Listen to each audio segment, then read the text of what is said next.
Assalamualaikum warahmatullahi wabarakatuh, and have a good day, everyone. So, discrimination, an endless issue in our life.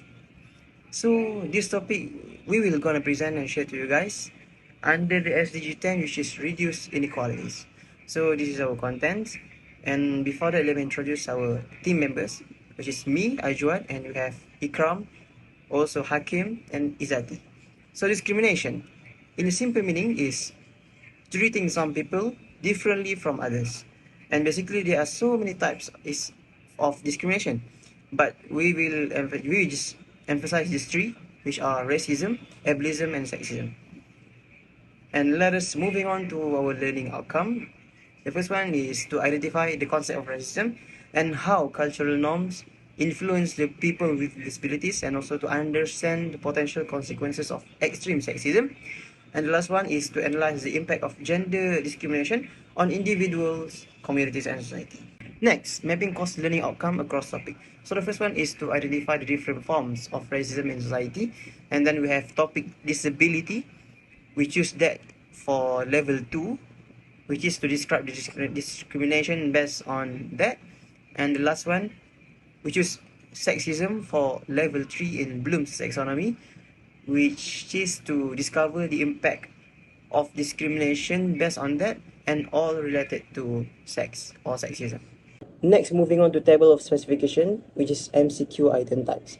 So based on mapping this now, we put racism for level 1, disability level 2, and sexism third level in Bloom taxonomy. So that sexism, we maximize the hours of interactions, which is 10, and also disability 6, and last racism 4. And overall, it's supposedly be sexism for 18 question, disability 12, and racism 10 question. And as a result, we have 40 for total marks. And that's all for me. Okay, Bismillahirrahmanirrahim. Assalamualaikum warahmatullahi ta'ala wabarakatuh. My name is Muhammad Fadlullah Ikram Birosli and my metric number is 2124753. Okay, as I delve into the data collected from our discrimination survey, I am confronted with a wealth of information that speaks to the nuanced experiences of individuals.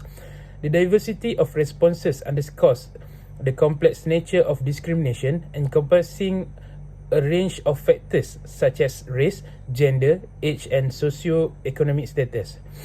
One striking aspect is the prevalence of subtle forms of discrimination reported by participants. These findings highlight the importance of acknowledging and addressing microaggressions, as they can have a profound impact on individuals' well-being. This realization prompts me to reflect on the need for educational initiatives and awareness campaigns that target not only blatant discrimination but also the forms. Quantitative data reveals certain patterns and disparities in the experiences of different demographic groups. It is crucial to approach this information with sensitivity, recognizing that statistical insights represent real people's life experience. This reflection prompts me to consider intersectionality and how discrimination can compound for individuals facing multiple forms of bias.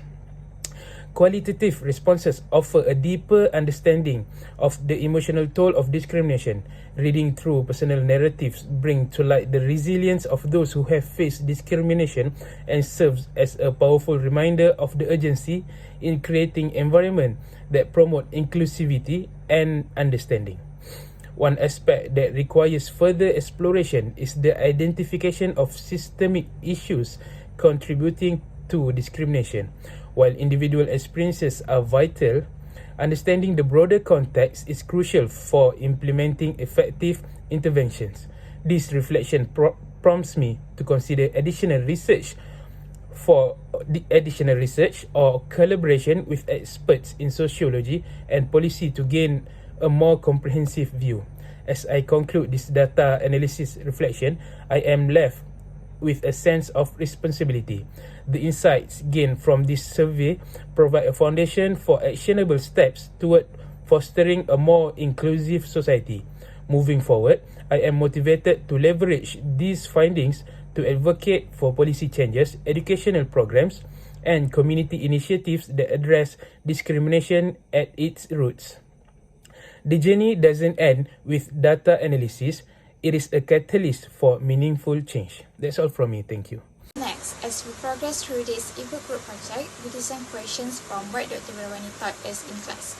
We design questions to explore knowledge of discrimination, why we choose this topic, to give awareness, acknowledging potential bias, and recognizing the importance of education and actions toward avoiding this unfairness. I find myself considering the sensitivity and diversity of the topic. In reflecting on this, I ensuring that the language used in equations is inclusive, avoiding assumptions about identity and providing multiple options of answers to allow participants to express themselves according to their thoughts. So, we use simple and easy words in the question to make sure that the participants understand the question properly. We also have higher order thinking skills questions where they need to apply what they think and use their knowledge to find the answer. This reflective approach helps ensure the ethical and thoughtful creation of the survey on the sensitive topic of discrimination. It's humbling to acknowledge that discrimination takes various forms and affects individuals across different stages of life. We aim to create a survey that not only gathers data, but also prioritize the well-being and dignity of those sharing their answers. On the other hand, I find myself continually reflecting on our teamwork and the evolving dynamics within our team. The diversity of skills and perspective has proven to be a great asset, bringing forth a range of ideas that enrich our project. However, I also notice the importance of effective communications and the needs for everyone to feel heard. Furthermore, I see the importance of fostering an environment where team members feel comfortable expressing their ideas and concerns. As we move forward, I remain committed to fostering a collaborative environment that values each team member's contributions and ensures that our shared objectives are met. Here, I would like to thank all of my group members for the great contributions to finish this event. That's all from me. Thank you.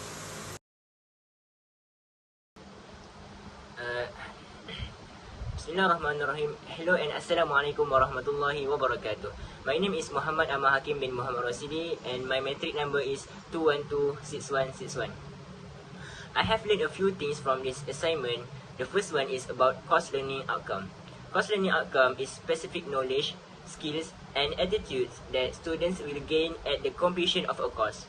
The course learning outcome must align with instruction and assessment. So, teacher must assign or test students with what they teach them in the class, not the things that out from the class. For example, teacher tests his student what is contained in textbook. Next, I have learned how to make a question in correct way, which is we must have a table of specification to make sure our question is arranged, follow the level of course learning outcome, and which topic we must put more in the test and which topic is less. If the topic students learn is consumed many times from other topic, so this topic must have more question than other topics. Last but not least, I have learned how to know our question is good or not. To know our question is good or not, we must do the item analysis. When we do the item analysis, we can know which question must to be retained, which question must revise and check, and which question must be removed. To know it, we must calculate the discrimination index first. If discrimination index is high, the question must be retained. If moderate,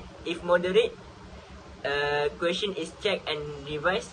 If low discrimination, the question is removed or rewritten, and if no discrimination, the question must be removed.